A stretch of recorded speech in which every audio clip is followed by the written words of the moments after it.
어머니, 어머니, 들리세요? 주무세요? 아, 진짜 돌아가시기 전에 말 좀 해보라니까요. 어머니, 통장 비밀번호요. 여러분들의 구독, 좋아요는 저에겐 큰 사랑입니다. 여기 평생을 비린내와 사투하며 살아온 여자가 있습니다. 그녀의 이름은 김말순, 올해 나이 72입니다. 거울 속에 비친 그녀의 얼굴은 고단했던 세월을 그대로 보여주듯 주름이 깊게 패여 있습니다. 하지만 그보다 더 눈길이 가는 건 그녀의 손입니다. 손가락 마디마디가 굵어질 대로 굵어졌고 손톱 밑엔 아무리 씻어도 지워지지 않는 검은 때가 훈장처럼 박혀 있거든요. 자갈치 시장에서 40년 그 긴 세월 동안 생선배를 가르고 내장을 꺼내며 아들을 키워낸 영광의 상처이자 슬픈 훈장입니다. 그런데 오늘 말순 씨가 있는 곳은 시끌벅적한 시장통이 아닙니다. 소독약 냄새가 코를 찌르는 차가운 대학병원 진료실 아니죠. 의사의 안경 너머로 보이는 눈빛이 건조하기 짝이 없습니다. 그는 모니터 화면과 말순 씨를 번갈아 보더니 너무나도 담담한 목소리로 청천벽력 같은 소리를 뱉어냅니다. 환자분, 마음의 준비를 하셔야겠습니다. 췌장암 말기입니다. 이미 다른 장기로 전이가 많이 되어서 수술은 불가능합니다. 세상이 멈춘다는 게 이런 기분일까요? 말순 씨는 순간 귀에서 B- 하는 이명 소리를 듣습니다. 평생 안 먹고 안 입으며 악착같이 모은 재산이 수십억인데 이제 좀 살만하다 싶으니 죽으라니요. 기가 막혀서 눈물조차 나오지 않는 상황입니다. 그저 멍하니 의사의 입만 바라보다가 겨우 입술을 떼어봅니다. 선생님, 저 아직 할 일이 많은데요. 우리 아들놈 아직 자리도 못 잡았고 저 얼마나 살 수 있습니까? 길어야 3개월입니다. 통증이 심해질 테니 입원해서 진통제 조절하며 지켜보시죠. 3개월이라니 계절이 한번 바뀌면 자신의 인생도 끝난다는 말에 말순 씨는 다리에 힘이 풀려 주저앉고 맙니다. 그녀가 평생을 바쳐 지켜온 건 통장에 찍힌 숫자와 아들 민호뿐이었습니다. 남편도 없이 홀로 생선 비린내를 뒤집어 쓰고 살면서도 버틸 수 있었던 건 언젠가 아들이 성공해서 호강시켜 줄 거란 희망 때문이었죠. 하지만 그 희망이 절망으로 바뀌는 건 순식간이었습니다.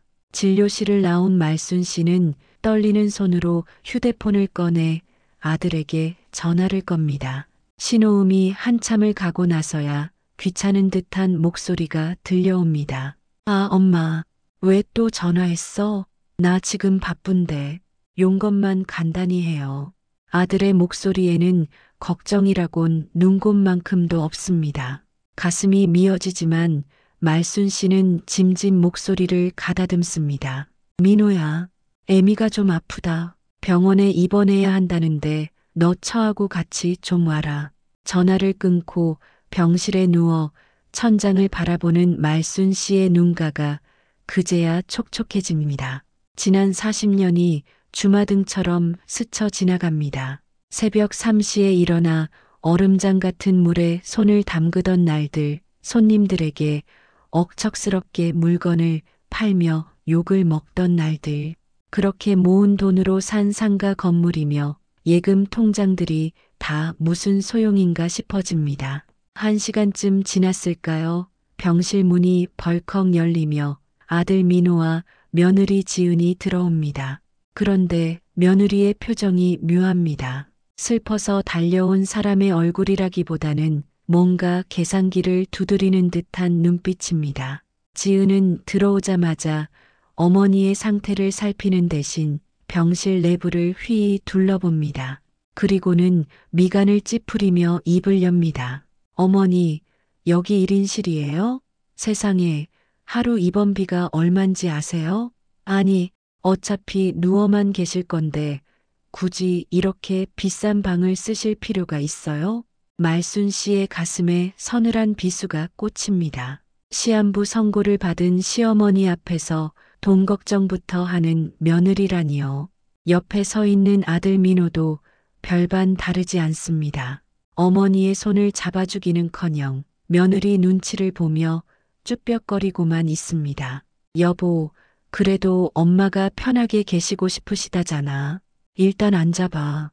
당신은 빠져. 어머니, 보험은 들어두신 거 있죠? 암 진단금 얼마나 나와요? 그리고 입원비 실비 처리는 되는 거죠? 말순 씨는 눈을 감아버립니다. 몸속에 퍼진 암세포보다 눈앞에 있는 자식들의 이기심이 더 뼈아프게 다가옵니다. 내가 저것들을 위해 평생을 바쳤구나 하는 회의감이 밀물처럼 밀려옵니다. 하지만 아직은 모릅니다. 저들이 정말로 나를 돈으로만 보는 것인지 아니면 경황이 없어서 저러는 것인지. 말순 씨는 짐짓 아무렇지 않은 척 힘없는 목소리로 대답합니다. 돈 걱정은 마라. 내 돈으로 내가 내니까. 그보다 의사가 길어야 3개월이란다. 그 말에 순간 정적이 흐릅니다. 며느리 지은의 눈동자가 빠르게 흔들립니다. 슬픔 때문일까요? 아니면 3개월 뒤에 생길 변화에 대한 기대감 때문일까요? 지은이 갑자기 표정을 싹 바꾸며 말순 씨의 침대 곁으로 다가와 호들갑을 떱니다. 어머니, 무슨 말씀을 그렇게 하세요? 요즘 의사들 말 다 믿을 거 못 돼요. 저희가 곁에 있는데 무슨 걱정이세요? 제가 지극정성으로 간호할게요. 그러니까 마음 굳게 먹으셔야 해요. 아셨죠? 방금 전까지 병실료를 따지던 목소리가 꿀 바른 듯 달콤하게 변했습니다. 말순 씨는 며느리의 가식적인 미소 뒤에 숨겨진 서늘한 욕망을 본능적으로 감지합니다. 평생 장사판에서 사람 속을 꿰뚫어 보며 살아온 그녀의 촉이 말하고 있습니다. 이 싸움은 암과의 싸움이 아니라 내 피부치들과의 전쟁이 될지도 모른다고 말이죠. 차가운 링거액이 혈관을 타고 흘러들어오지만 말순 씨의 속은 그보다 더 시리게 타들어갑니다. 이제 막 죽음을 향한 카운트다운이 시작되었는데 병실 안에는 묘한 긴장감이 감돕니다. 과연 그녀는 마지막까지 자신의 존엄과 재산을 지킬 수 있을까요? 이번 사흘째 병실 안의 공기는 밖보다 더 차갑고 건조하게 느껴집니다. 말순 씨는 창백해진 얼굴로 링거줄에 매달린 채 창밖의 마른 나뭇가지만 하염없이 바라보고 있습니다. 몸의 고통은 진통제로 어떻게든 억누르고 있지만 마음속에서 피어오르는 불안감은 약으로도 다스려지지가 않네요. 그때 또각또각하는 날카로운 구두 굽소리가 복도를 울리며 다가옵니다. 듣기만 해도 신경이 곤두서는 그 소리의 주인은 다름 아닌 며느리 지은입니다. 병문안을 온다면서 향수 냄새를 진하게 풍기고 화려한 옷차림을 한 며느리의 모습은 누가 봐도 환자를 돌보러 온 사람의 행색이 아닙니다. 손에는 죽집 로고가 찍힌 쇼핑백 하나가 달랑 들려 있습니다. 지은이는 들어오자마자 침대 옆 보조의자에 털썩 앉으며 과장된 몸짓으로 부채질을 해댑니다. 아우, 어머니, 병원은 올 때마다 기가 빨리는 것 같아요. 식사는 하셨어요? 병원 밥 맛없을까봐 제가 전복죽 좀 사왔어요. 말은 번지르르 하지만 포장 용기를 뜯는 손길에는 정성이라곤 조금도 느껴지지 않습니다. 이미 식어서 미지근해진 죽을 내밀며 지은은 슬쩍 본론을 꺼내기 시작합니다. 그녀의 눈동자는 말순 씨의 안색이 아니라 탁자 위에 놓인 수납 영수증을 훑느라 바쁩니다. 어머니, 제가 오는 길에 원무과에 들러서 좀 알아봤는데요. 내일 마침 6인실에 자리가 난대요. 거기로 옮기시는 게 어떨까요? 이 넓은 방에 혼자 계시면 적적하기도 하고 무엇보다 돈이 너무 아깝잖아요. 또 그놈의 돈 타령입니다. 말순 씨는 속에서 뜨거운 것이 울컥 치밀어 오르지만 짐짓 모른 척하며 힘겹게 입을 엽니다. 내 몸이 힘들어서 사람 많은 데는 시끄러워 싫다. 그냥 여기 있게 해다오. 어머니의 거절에 지은의 미간이 순식간에 찌푸려집니다. 그녀는 입술을 삐죽거리며 남편 민호에게 눈짓을 보냅니다. 구석 소파에 처박혀 스마트폰 게임에 열중하던 민호가 그제야 아내의 신호를 받고 억지로 몸을 일으킵니다. 그는 곤란하다는 듯 뒷머리를 극적이며 어머니에게 다가옵니다. 엄마, 지은이 말도 일리가 있어. 병원비가 한두 푼도 아니고 엄마가 평생 어떻게 모은 돈인데 병원비로 다 날리면 아깝잖아. 그리고 우리도 자주 올 텐데 다인실이 낫지 않겠어? 아들의 말은 비수가 되어 말순 씨의 가슴을 후벼 팝니다. 어떻게 모은 돈인데 아깝냐는 그 말 언뜻 들으면 어머니를 위하는 척하지만 실상은 자신들에게 떨어질 유산이 줄어드는 게 아까운 겁니다. 말순 씨는 아들의 얼굴을 빤히 쳐다봅니다. 어릴 적 시장 바닥에서 생선 가시가 목에 걸려 캑캑대던 아들을 업고 맨발로 병원까지 뛰었던 기억이 납니다. 그때는 내 목숨보다 귀한 자식이었는데 언제부터 저 아이는 나를 돈자루로만 보게 된 걸까요? 말순 씨는 깊은 한숨을 내쉬며 고개를 돌려버립니다. 됐다. 피곤하니 좀 쉬어야겠다. 너희들도 그만 가봐라. 축객령을 내렸지만 며느리는 쉽게 물러설 기세가 아닙니다. 오히려 의자를 침대 쪽으로 더 바짝 당겨 앉으며 목소리를 낮춥니다. 마치 아주 중요한 비밀 이야기라도 하듯이 말이죠. 어머니, 가긴 어딜 가요. 그리고 중요한 얘기가 하나 더 있어요. 어머니, 지금 사시는 그 집 있잖아요. 어차피 당분간 병원에 계실 거고 퇴원하셔도 혼자 지내기 힘드실 텐데 비워두면 뭐해요. 관리비만 나가고. 지은의 눈이 탐욕스럽게 번들거립니다. 말순 씨는 감은 눈꺼풀 아래서 눈동자를 굴립니다. 올 것이 왔구나 하는 생각이 듭니다. 그래서 무슨 말이 하고 싶은 게냐? 아니, 제 말은요. 그 집을 전세라도 놓든가 아니면 이참에 정리를 해서 현금으로 가지고 계시는 게 낫지 않나 싶어서요. 혹시라도 만약에 일이 생기면 상속세 문제도 있고 하니까 미리미리 정리를 좀. 말끝을 흐리지만 그 의도는 너무나 투명합니다. 어머니가 죽기 전에 재산을 확실하게 파악하고 자신들이 관리하기 쉬운 형태로 바꿔놓겠다는 속셈입니다. 아들 민호도 옆에서 거듭니다. 맞아, 엄마. 지은이 말이 맞아. 요즘 부동산 경기도 안 좋은데 엄마 안 계신 집에 도둑이라도 들면 어떡해. 우리가 알아서 잘 처리할 테니까 인감도장이랑 서류 어디 있는지 알려주라. 말순 씨는 기가 막혀서 헛웃음이 나올 지경입니다. 살아있는 사람을 두고 벌써 유품 정리하듯 재산을 탐내는 꼴이라니요. 그녀는 아무 대꾸도 하지 않고 돌아 누워버립니다.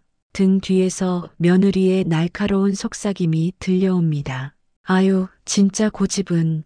여보, 나중에 다시 얘기해. 오늘은 컨디션이 영 아니신가 봐.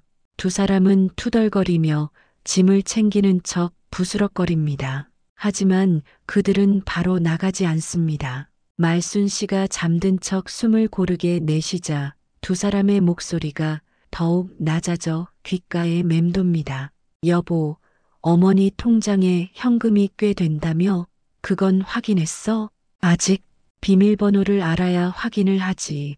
당신이 좀 자연스럽게 물어봐. 아이 참 답답해. 시어머니가 저렇게 입을 꾹 다물고 있는데 내가 어떻게 물어봐? 당신이 아들이니까 살살 구슬려 보라니까.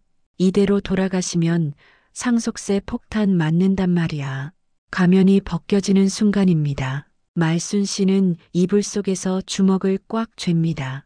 손톱이 살을 파고드는 통증이 느껴지지만 가슴이 찢어지는 고통에 비하면 아무것도 아닙니다. 저들에게 나는 어머니가 아니라 그저 털어먹어야 할 금고일 뿐이었던 겁니다. 그날 밤 말순 씨는 병실에 불이 꺼진 뒤에도 한참을 소리 죽여 울었습니다. 눈물로 베개가 축축하게 젖어갈수록 그녀의 마음속에서는 슬픔 대신 서늘한 도끼가 피어오르기 시작합니다. 이제 더 이상 물러설 곳은 없습니다. 이대로 당하고만 있다가는 저승에 가서도 눈을 감지 못할 것 같습니다. 말순 씨의 젖은 눈동자가 어둠 속에서 맹수처럼 번뜩입니다. 어떻게 해야 저 뻔뻔한 것들에게 뼈저린 후회를 안겨줄 수 있을까요?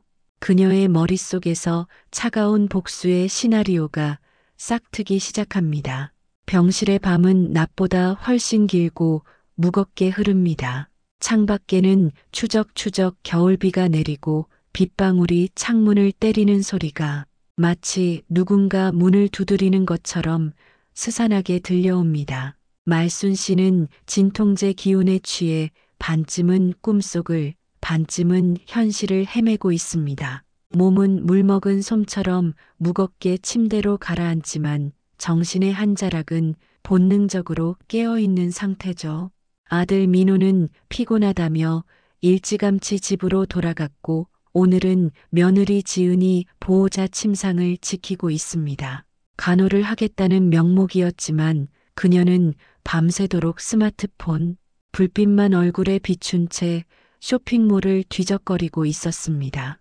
이따금씩 아, 이거 예쁘네 하고 중얼거리는 소리가 정적을 깰 뿐입니다. 시어머니가 죽음을 앞두고 사투를 벌이는 그 시간에 며느리는 상복 대신 입을 명품 코트를 고르고 있는 것일까요? 새벽 2시가 넘어가자 병실 안은 완벽한 정막에 휩싸입니다. 말순 씨는 눈을 감은 채 가쁜 숨을 몰아쉽니다. 항암 치료의 부작용인지 식은땀이 등줄기를 타고 흐르지만 굳이 인기척을 내지 않습니다. 지금 며느리와 마주쳐봤자 나눌 대화라고는 돈 이야기뿐일 테니까요. 그런데 그때 보호자 침대에서 부스럭거리는 소리가 들립니다. 지은이 몸을 일으킨 겁니다. 화장실이라도 가려나 보다 생각했는데 발자국 소리가 화장실 쪽이 아닌 말순 씨의 침대 머리맡으로 다가옵니다. 말순 씨는 온몸에 신경을 곤두세우고 자는 척 더욱 깊게 숨을 내쉽니다. 지은의 그림자가 말순 씨의 얼굴 위로 드리워집니다. 그녀는 한참 동안 말이 없이 시어머니의 얼굴을 내려다봅니다. 살아있는지 죽었는지 확인하려는 걸까요? 아니면 마지막 양심의 가책이라도 느끼는 걸까요? 하지만 그 기대는 산산조각이 납니다. 지은의 손이 조심스럽게 그러나 대담하게 말순 씨의 환자복 주머니와 베개 밑을 더듬기 시작합니다. 칫, 여기도 없네. 도대체 어디다 숨겨둔 거야? 작게 혀를 차는 소리가 들립니다. 지갑이나 통장, 도장을 찾고 있는 게 분명합니다. 이미 낮에 짐을 쌀 때 귀중품은 병원 금고에 맡겨두길 천만다행입니다. 원하는 것을 찾지 못한 지은은 초조한 듯 손톱을 물어뜯습니다. 그리고는 상상조차 할 수 없는 행동을 합니다. 그녀는 말순 씨의 귀에 입을 바짝 갖다 댑니다. 차가운 숨결이 귓바퀴에 닿자 소름이 쫙 돋습니다. 마치 저승사자가 데려가기 전에 속삭이는 것처럼 지은의 목소리는 낮고 끈적합니다. 어머니, 어머니, 들리세요? 주무세요? 말순 씨는 미동도 하지 않습니다. 그러자 지은의 목소리에 짜증과 다급함이 섞이기 시작합니다. 아, 진짜 돌아가시기 전에 말 좀 해보라니까요. 어머니 통장 비밀번호요. 050이 맞아요? 아니면 아범 생일이에요? 그거 모르면 돈 못 찾아요. 나중에 복잡해진다니까요.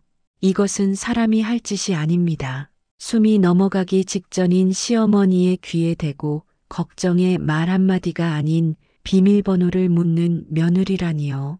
말순 씨의 감은 눈꺼풀이 파르르 떨립니다. 가슴속에서 무언가가 툭 하고 끊어지는 소리가 들리는 것 같습니다.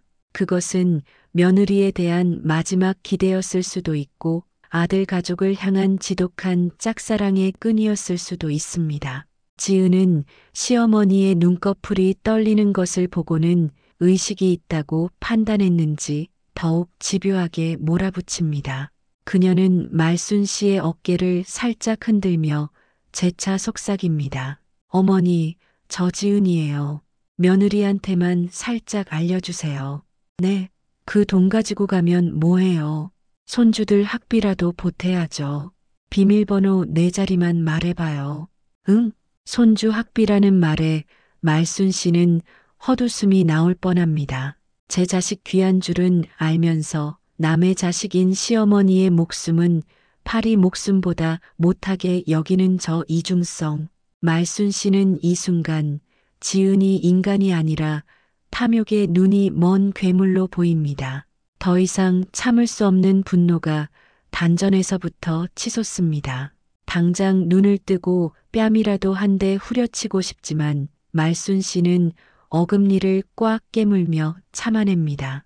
지금 폭발하면 모든 계획이 수포로 돌아갑니다. 더 확실하고 더 처절한 복수를 위해서는 인내가 필요합니다. A씨, 진짜 노망이 났나? 입을 꾹 다물고 있네. 결국 포기했는지 지은은 신경질적으로 이불을 걷어차며 다시 자기 자리로 돌아갑니다. 잠시 후 코를 고는 소리가 들려옵니다. 시어머니의 재산을 훔치려던 긴장감도 잠시 그녀는 아무 일도 없었다는 듯 편안하게 잠에 빠져듭니다. 그 뻔뻔함에 치가 떨립니다. 말순 씨는 그제야 감았던 눈을 번쩍 뜹니다. 어둠 속에서 빛나는 그녀의 눈동자는 더 이상 병약한 노인의 것이 아닙니다. 그것은 40년 전 자갈치 시장에서 생선 대가리를 내리치던 그 서슬 퍼런 눈빛입니다. 창밖의 빗소리가 마치 전장의 북소리처럼 그녀의 심장을 두드립니다. 내 돈은 내 피고 내 땀이고 내 인생이다. 그걸 저런 짐승만도 못한 것들에게 넘겨줄 수는 없다. 말순 씨는 링거 바늘이 꽂힌 손을 들어 허공을 꽉 쥡니다. 내일 아침이 밝는 대로 그녀는 생애 마지막 승부수를 던질 것입니다.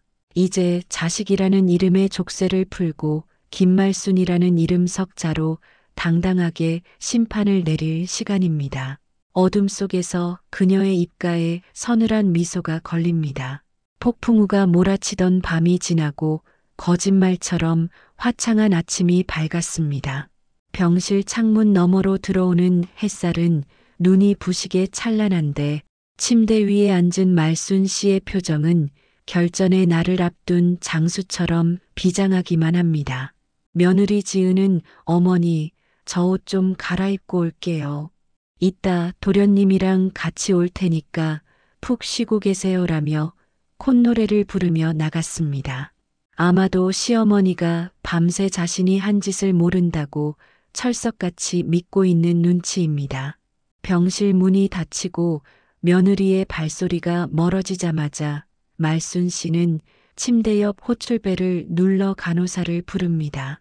평소 주사 맞을 때도 아픈 티 한 번 안 내던 얌전한 환자가 호출을 하자 간호사가 황급히 달려옵니다. 할머니, 어디 불편하세요? 진통제 더 놔드릴까요? 아니, 간호사 양반. 내 부탁 하나만 들어줘. 지금부터 딱 2시간 동안 아무도 들이지 마. 내 아들놈이 와도 절대 안 돼. 내가 중요한 손님을 만날 거라서 그래. 말순 씨의 눈빛이 어찌나 강렬하고 단호한지 간호사는 얼떨결에 고개를 끄덕이고 맙니다. 주변 정리가 끝나자 말순 씨는 떨리는 손으로 휴대폰을 꺼내 단축번호 1번을 꾹 누릅니다. 자식이 아닌 그녀의 재산을 오랫동안 관리해온 김 변호사입니다. 수십 년 전 시장통에서 억울한 일을 당했을 때 유일하게 말순 씨 편을 들어줬던 인연으로 지금까지 그녀의 법률 대리인을 맡고 있는 사람이지요. 김 변호사님, 접니다. 지금 당장 병원으로 좀 와주셔야겠습니다. 네, 급한 일입니다. 서류 챙겨서 오시는 길에 공증인도 대동해서 오세요. 유 원장, 다시 쓸 겁니다. 1시간 뒤 007 작전처럼 김 변호사가 병실에 도착합니다. 그는 헬쑥해진 말순 씨의 몰골을 보고 잠시 말을 잇지 못하지만 이내 프로답게 가방에서 서류 뭉치를 꺼내 놓습니다. 병실 안간히 테이블이 순식간에 엄숙한 법정으로 변합니다. 말순 씨는 링거줄이 엉키지 않게 조심하며 상체를 일으켜 앉습니다. 그녀의 시선이 기존에 작성해 두었던 유 원장에 머뭅니다. 서울 마포구 상가 건물은 아들 박민호에게 상속한다. 현금 자산은 며느리 최지은과 반씩 나누어. 불과 1년 전에 작성한 그 문구들이 이제는 헛소리처럼 보입니다. 저 종이 쪼가리 하나 때문에 자식들이 내 목숨보다 내 죽음을 더 기다리고 있었다는 사실에 헛웃음이 나옵니다. 말순 씨는 거침없이 그 종이를 북북 찢어버립니다. 김 변호사님, 새로 받아 적으세요.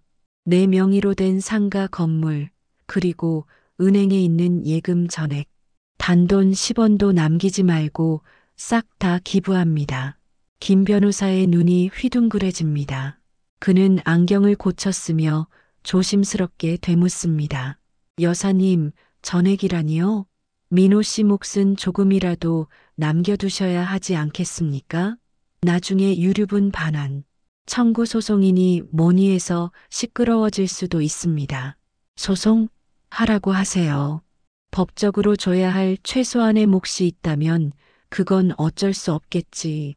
하지만 내 의지로 주는 돈은 한 푼도 없을 겁니다. 기부처는 내가 평소에 후원하던 고아원 재단이랑 독거노인 지원센터 그 두 곳으로 지정합니다. 내 장례식 비용만 따로 빼두고 싹 다 넘기세요. 말순 씨의 목소리에는 한치의 망설임도 없습니다. 그녀는 평생 생선 비린내를 맡아가며 100원, 200원 흥정하던 억척스러운 장사꾼이었습니다. 하지만 그 돈을 쓰는 순간만큼은 세상 그 누구보다 호탕한 대장부입니다. 김 변호사는 더 이상 토를 달지 않고 새로운 유언장을 작성하기 시작합니다. 사각사각 펜 끝이 종이 위를 달리는 소리가 병실의 정적을 가릅니다.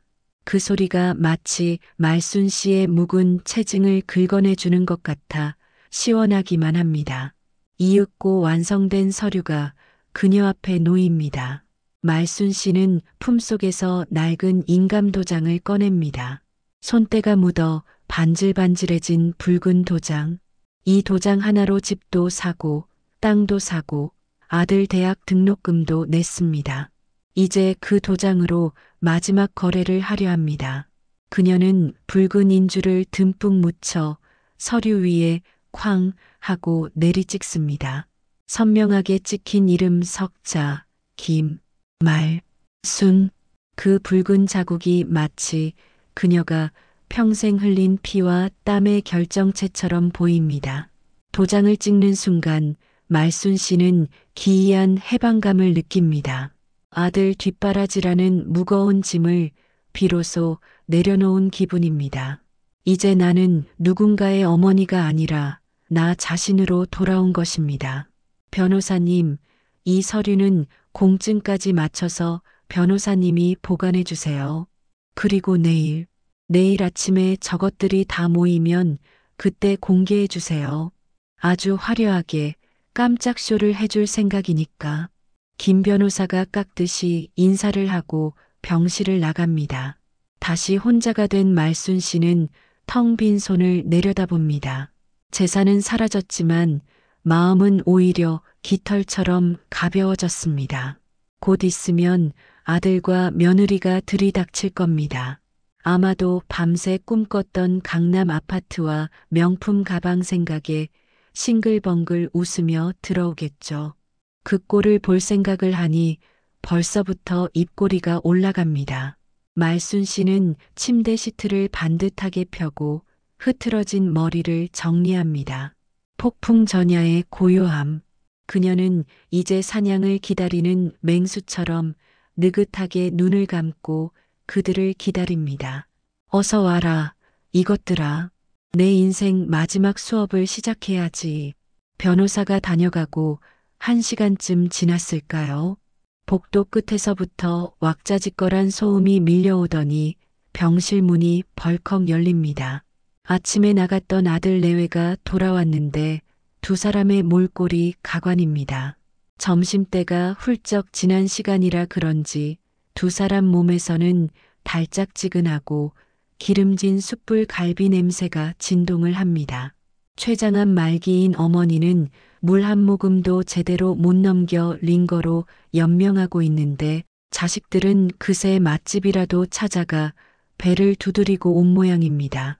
역한 고기 냄새가 훅 끼쳐오자 말순 씨는 저도 모르게 미간을 찌푸리며 고개를 돌립니다. 하지만 눈치 없는 아들 민호는 입가에 묻은 양념도 닦지 않은 채 씩씩거리며 다가와 자랑스레 말을 건넵니다. 아유, 엄마. 병원 근처에 기가 막힌 갈비집이 있더라고요. 지은이가 엄마 간호하려면 체력 보충해야 한다고 해서 좀 먹고 왔어요. 엄마도 나중에 퇴원하면 같이 가요. 입에서 살살 녹더라니까. 죽을 날 받아놓은 사람한테 퇴원하면 고기 먹으러 가자니 빈말이라도 참 성의가 없습니다. 뒤따라 들어온 며느리 지은의 손에는 테이크아웃 커피잔이 들려 있습니다.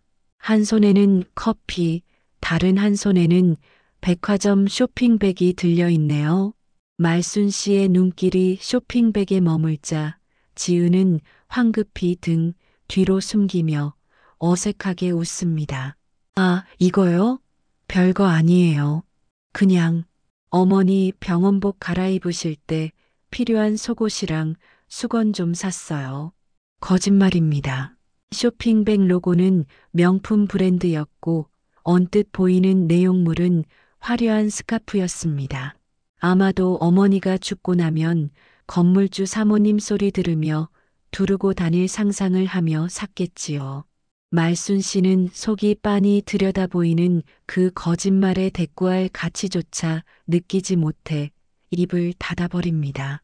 두 사람은 시어머니의 침묵을 기력 저하로 해석했는지 자기들끼리 신이 나서 떠들기 시작합니다. 마치 투명 인간 취급을 당하는 기분입니다. 민호가 소파에 거만하게 다리를 꼬고 앉아 이쑤시개로 이를 쑤시며 아내에게 말합니다.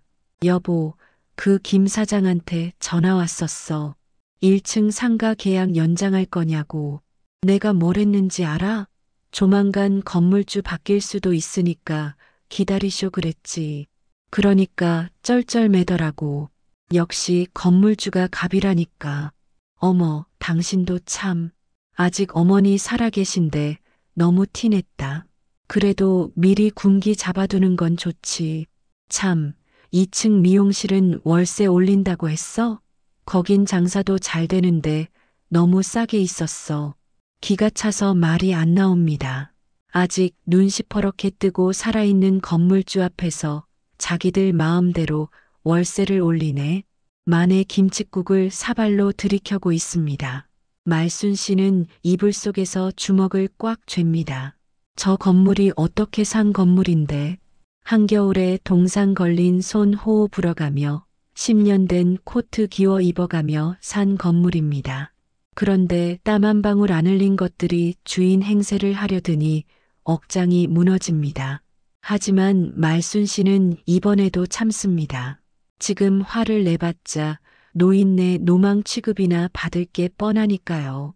대신 그녀는 더 처절한 꼴을 보기 위해 짐짓 힘없는 목소리로 연기를 시작합니다. 민호야, 지은아, 내가 정신이 오락가락한다. 내 도장이랑 통장, 너희가 잘 가지고 있느냐? 갑작스러운 어머니의 말에 두 사람의 눈이 번쩍 뜨입니다. 먹이를 발견한 하이에나처럼 고개가 획 돌아갑니다. 지은이 먹던 커피를 내려놓고 후다닥 침대 곁으로 달려옵니다. 어머, 어머니, 정신이 드세요? 도장이요? 아니요. 저희가 안 가지고 있죠. 어머니가 꽁꽁 숨겨두셨잖아요. 어디 있는지 알려주시면 제가 잘 보관할게요. 네. 목소리에 다급함과 탐욕이 뚝뚝 묻어납니다. 아들 민호도 벌떡 일어나 침대 머리맡으로 다가옵니다. 그래요, 엄마. 이제 엄마는 몸도 불편하고 하니까 나한테 맡겨요. 내가 장남이잖아. 확실하게 관리해 줄게. 말순 씨는 흐릿한 눈으로 두 사람을 번갈아 쳐다봅니다. 장남이니까, 며느리니까. 그 껍데기 같은 명분을 앞세워 알맹이를 빼먹으려는 저 속물근성. 말순 씨는 품속에 있는 아까 변호사에게 찍어주었던 그 도장의 감촉을 느낍니다. 이미 빈 껍데기가 된 재산이지만 저들은 아직 모릅니다. 그 무지를 이용해 마지막까지 저들의 바닥을 확인하고 싶어집니다. 그게 집에 있는 장롱 서랍 깊숙한 곳에 아니면 금고에 있나? 기억이 잘 안 나는구나. 말순 씨가 짐짓 말끝을 흐리자 지은의 얼굴이 울그락불그락 변합니다. 금방이라도 멱살을 잡고 흔들 기세입니다. 하지만 민호가 눈짓으로 아내를 말립니다. 조금만 더 구슬려 보자는 신호겠지요. 지은은 억지로 입꼬리를 올리며 어머니의 손을 잡습니다. 그 손길이 뱀이 지나가는 것처럼 차갑고 징그럽습니다. 어머니, 천천히 생각해 보세요. 내일이라도 생각나면 꼭 말씀해 주셔야 해요. 그래야 저희가 병원비도 내고 어머니 맛있는 것도 사드리죠. 맛있는 거라곤 식어 빠진 전복죽 하나 사다 준 게 전부면서 말은 청산유수입니다. 말순 씨는 고개를 끄덕이는 척하며 눈을 감아버립니다. 더 이상 저들의 역겨운 얼굴을 보고 싶지 않습니다. 두 사람은 어머니가 다시 잠들었다고 생각했는지 소파로 돌아가 소곤거리기 시작합니다. 그 소리가 병실의 정막을 타고 귓가에 생생하게 박힙니다. 아오, 답답해. 치매 검사라도 받아봐야 하는 거 아니야? 저러다 진짜 어디 숨겼는지 까먹고 죽으면 어떡해? 걱정 마. 내일 날 밝으면 집부터 뒤져보자. 열쇠 수리공 부르면 되지 뭐. 어차피 엄마 명의 집인데 자식인 내가 문 따는 게 뭐 어때? 집을 뒤지겠다는 말에 말순 씨의 심장이 쿵 하고 내려앉았다가 다시 뜁니다. 그래, 마음대로 해봐라. 집을 뒤지든 땅을 파든 10원 한 장 나오나 봐라. 이미 모든 서류와 귀중품은 변호사 사무실 금고 속에 안전하게 잠들어 있습니다. 너희가 찾을 수 있는 건 텅 빈 금고와 먼지뿐일 테니까. 병실 안에는 여전히 갈비 냄새와 싸구려 커피 향, 그리고 썩어 문드러진 자식들의 욕심이 뒤엉켜 둥둥 떠다닙니다. 말순 씨는 이 지옥 같은 공기 속에서 마지막 밤을 견뎌냅니다. 내일이면 이 연극도 끝이 납니다. 커튼 뒤로 해가 뉘엿뉘엿 넘어가고 있습니다. 어둠이 짙어질수록 말순 씨의 눈빛은 내일 터뜨릴 폭탄을 준비하는 테러리스트처럼 서늘하게 빛나고 있습니다. 그래, 실컷 웃어더라. 그 웃음이 통곡으로 바뀌는 데는 채 하루도 걸리지 않을 테니. 대망의 날이 밝았습니다. 오늘 아침 병실의 풍경은 마치 잔칫날처럼 요란하고 화사하기 그지없습니다. 아들 민호와 며느리 지은은 어디서 구했는지 모를 고급 양복과 정장을 빼입고 나타났습니다. 어머니의 임종을 준비하는 사람들이 아니라 무슨 시상식에라도 참석하는 사람들처럼 보입니다.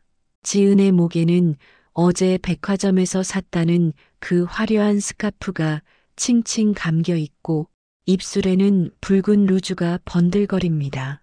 민호 역시 머리에 기름을 잔뜩 바르고 손목에는 금장 시계까지 찼습니다. 그들은 오늘이 바로 어머니의 재산을 합법적으로 그리고 공식적으로 넘겨받는 날이라고 철석같이 믿고 있는 눈치입니다. 변호사가 온다는 말을 듣고 자신들에게 건물명의 이전을 해주려는 것이라 제멋대로 해석한 것이죠. 테이블 위에는 뜬금없는 과일 바구니와 음료수 세트까지 놓여 있습니다. 말순 씨는 침대에 기대 앉아 그 꼴을 물끄러미 바라봅니다.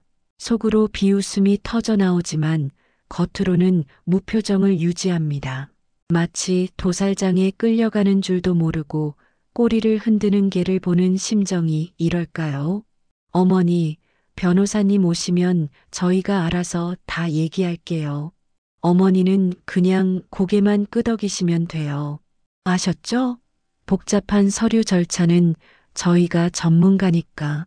지은이 콧노래를 흥얼거리며 말순 씨의 옷매무새를 다듬어 줍니다. 그 손길이 오늘따라 유난히 부드럽습니다. 곧이어 약속한 시간이 되자 김 변호사가 서류 가방을 들고 병실로 들어섭니다.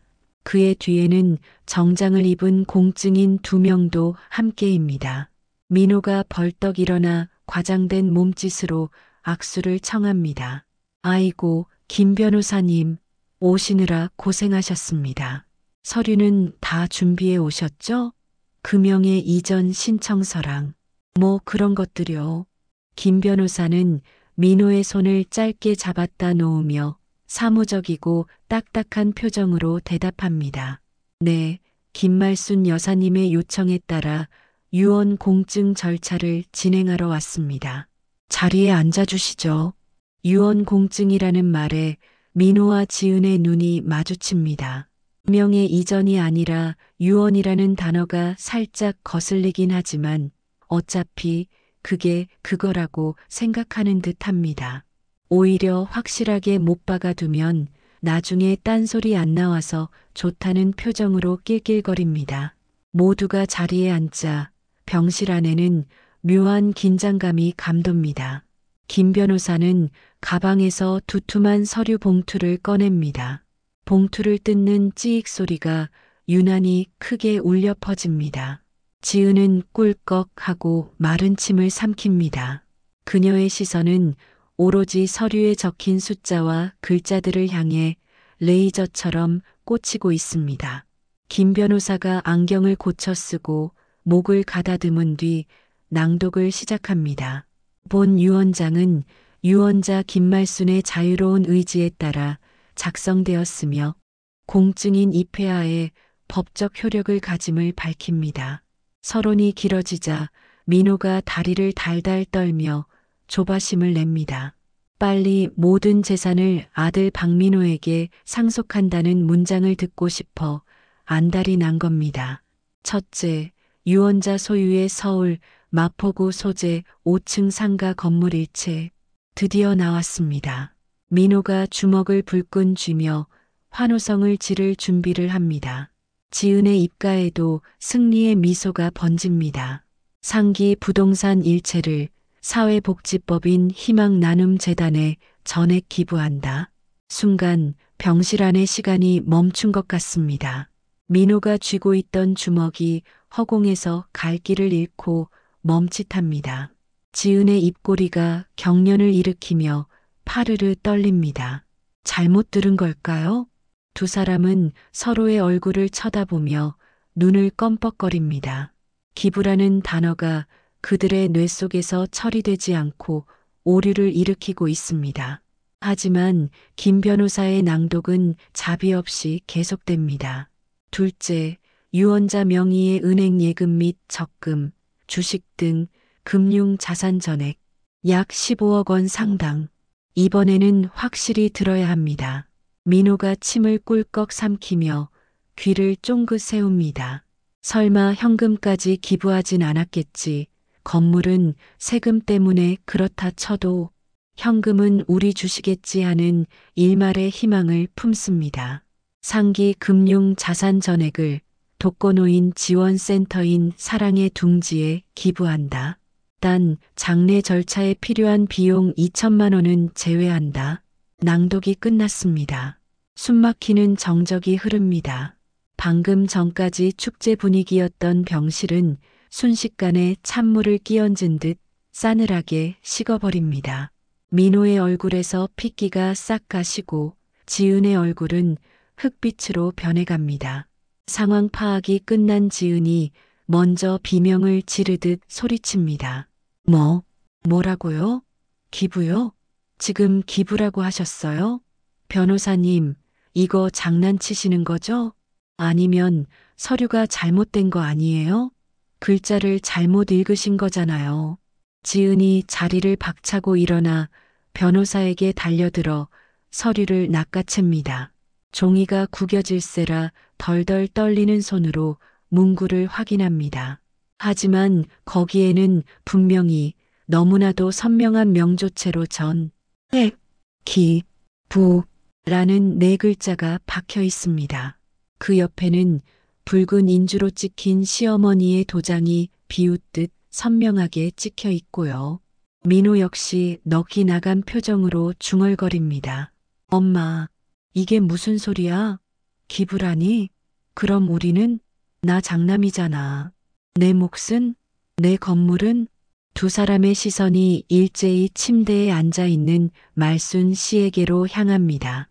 조금 전까지만 해도 돈줄로 보였던 어머니가 이제는 저승사자보다 더 무서운 심판관으로 보입니다. 말순 씨는 그제야 닫고 있던 입을 엽니다. 그 목소리는 더 이상 병약한 노인의 것이 아닙니다. 천둥처럼 벼락처럼 병실을 쩌렁쩌렁 울리는 호통입니다. 그래, 내 돈이다. 내가 평생 생선 대가리 쳐가며 번 내 돈이야. 내 맘대로 쓰겠다는데 내 놈들이 무슨 상관이냐. 말순 씨의 일갈에 지은은 다리가 풀려 바닥에 주저앉고 맙니다. 화려했던 스카프가 헝클어지고 공들여 한 화장이 눈물과 콧물로 범벅이 되기 시작합니다.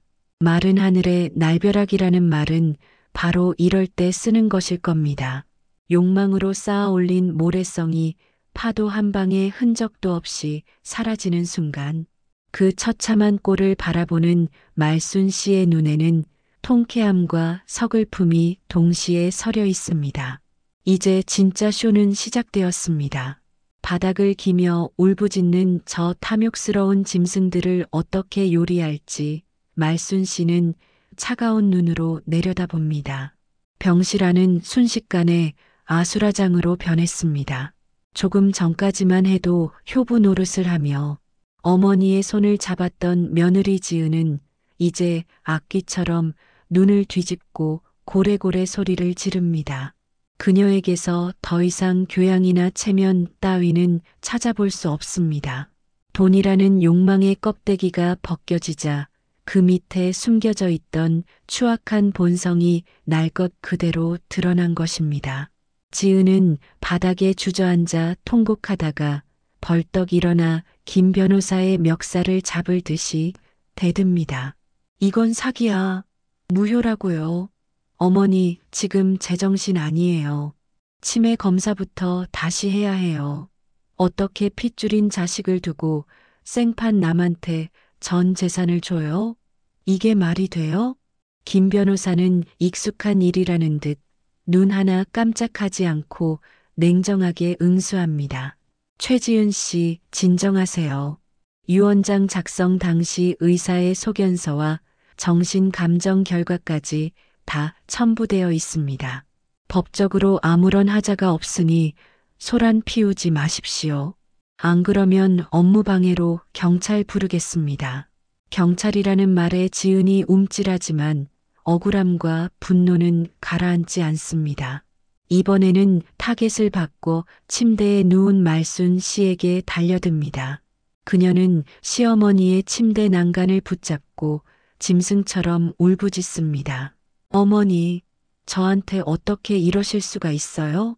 제가 그동안 어머니 비위 맞추느라 얼마나 고생했는데 똥 기저귀 갈아드리고 맛있는 거 사다 바치고 남들 다 가는 여행도 못 가고 시수발 들었는데 돌아오는 게 이거예요?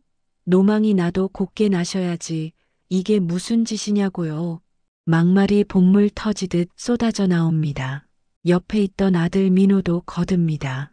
그는 아내처럼 악을 쓰지는 않지만 비굴하기 짝이 없는 태도로 어머니의 바짓가랑이를 잡고 늘어집니다. 눈물 콧물을 흘리며 애원하는 꼴이 참으로 가관입니다. 엄마, 제발요. 다시 생각해 보세요.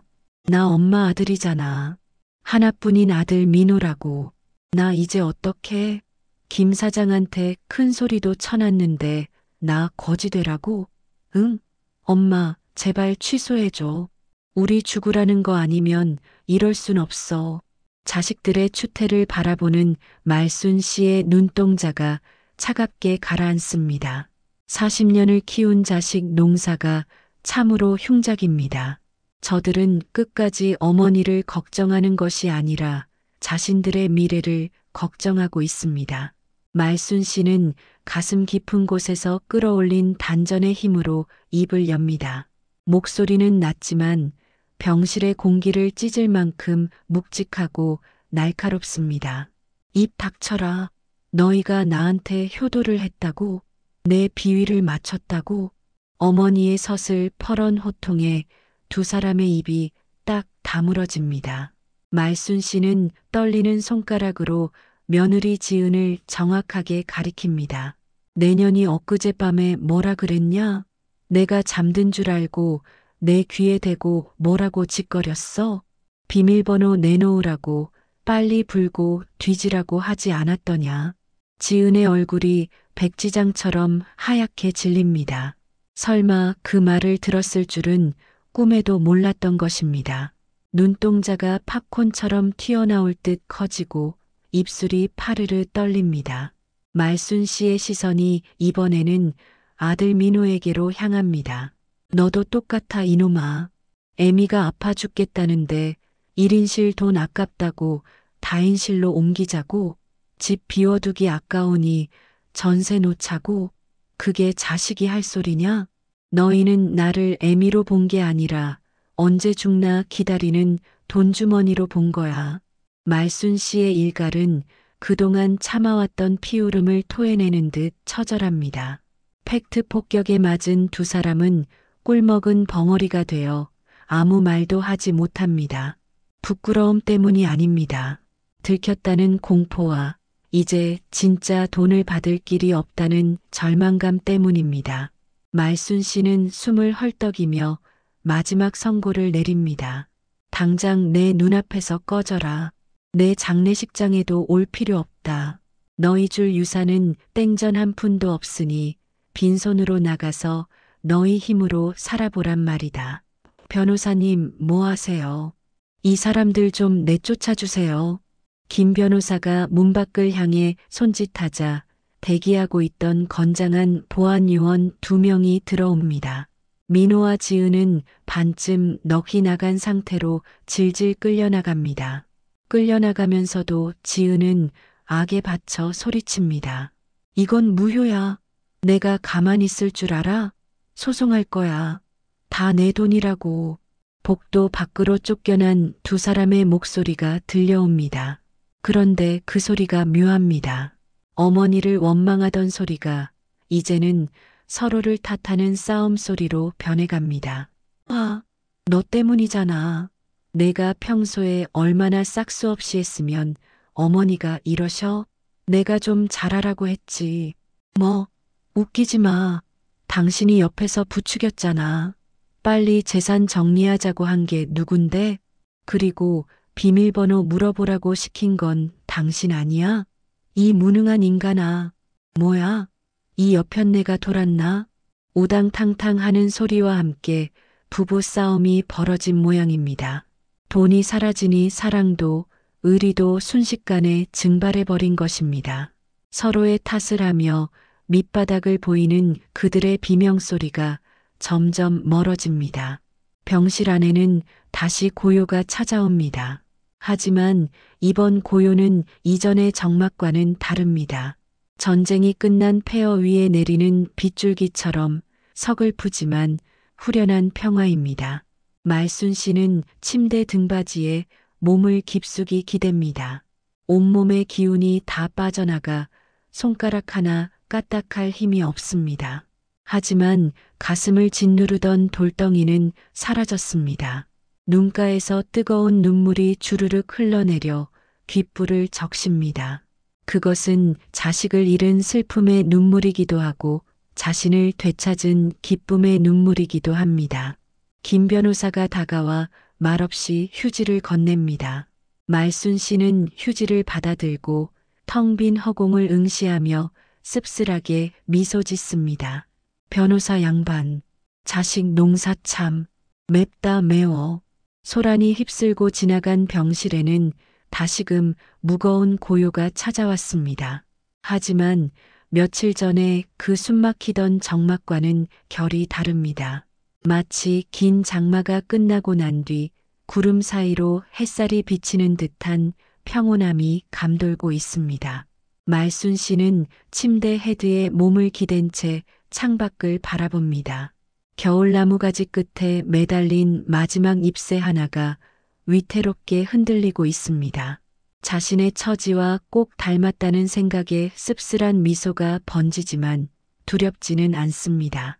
그녀의 손에는 가족사진 대신 김 변호사가 두고 간 기부증서와 공증 서류가 들려 있습니다. 평생 생선 비린내와 맞바꾼 수십억의 재산이 종이 한 장으로 정리되었습니다.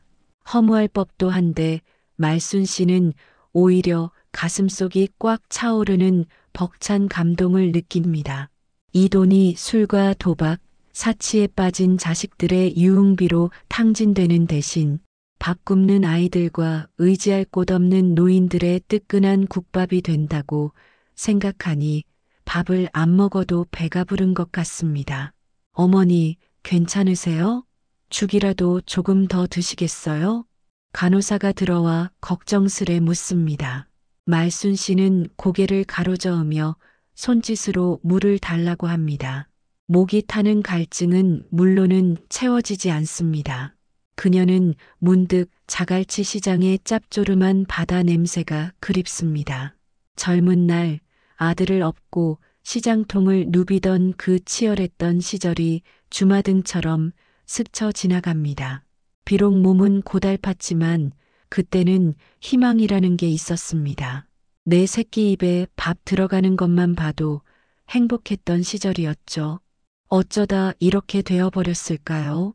돈이 많아지면 행복도 커질 줄 알았는데 돈은 오히려 가족이라는 울타리를 갉아먹는 흰개미가 되어버렸습니다. 김 변호사에게 전해 듣기로는 쫓겨난 아들 내외는 병원, 로비에서 서로 머리끄덩이를 잡고 싸우다가 경찰까지 출동했다고 합니다. 이혼 소송을 하네, 위자료를 내놓으라네 하며 진흙탕 싸움을 시작했다는 소식입니다. 그 소리를 듣는데도 이제는 화조차 나지 않습니다. 그저 남의 집 불구경하듯 마음이 차분합니다. 자식이라는 질긴 인연의 끈을 내 손으로 끊어내고 나니 비로소 자유가 찾아온 것입니다. 변호사 양반, 나 죽거든 수의는 제일 싼 걸로 입혀주오. 관도 오동나무니 뭐니 비싼 거 필요 없어. 그냥 태우면 한 줌재가 될 몸인데. 말순 씨는 가쁜 숨을 몰아쉬며 마지막 당부를 남깁니다. 눈꺼풀이 점점 무거워집니다. 마취 주사를 맞은 듯 온몸의 감각이 흐릿해져 갑니다. 그런데 이상하게도 귀에서는 파도 소리가 들려옵니다. 철썩, 철썩. 부산 앞바다의 그 힘찬 파도 소리입니다. 그 파도 소리 사이로 젊은 날의 자신이 환하게 웃으며 손짓하고 있습니다. 말순아, 욕봤다. 이제 그만 쉬어라. 그녀는 40년 만에 처음으로 아들의 엄마가 아닌 인간 김말순으로서 자신을 마주합니다. 그래, 나 참 열심히 살았다. 누구한테 손 벌리지 않고 내 힘으로 벌어서 내 뜻대로 썼으니 이만하면 성공한 인생이다. 마지막 순간 그녀의 뇌리에 며느리의 탐욕스러운 얼굴도 아들의 비굴한 눈빛도 떠오르지 않습니다. 그저 따뜻한 국밥 한 그릇을 받아들고 환하게 웃을 이름 모를 아이들의 얼굴이 아른거릴 뿐입니다. 세상에서 가장 값진 영수증을 가슴에 품은 채 말순 씨의 고개가 천천히 떨어집니다. 심전도 모니터에 규칙적이던 소리가 길게 이어지며 붉은 선을 그립니다. 평생을 치열하게 싸워왔던 여장부의 마지막은 그 어느 때보다 고요하고 평화롭습니다. 창밖에 마지막 잎새 하나가 툭 하고 떨어져 바람에 날려갑니다. 그녀의 영혼도 저 잎새처럼 자유롭게 돈도 걱정도 없는 곳으로 훨훨 날아갔겠지요. 여러분 소중한 의견은 큰 힘이 됩니다. 구독, 좋아요는 저에겐 큰 사랑입니다. 오늘도 행복하세요.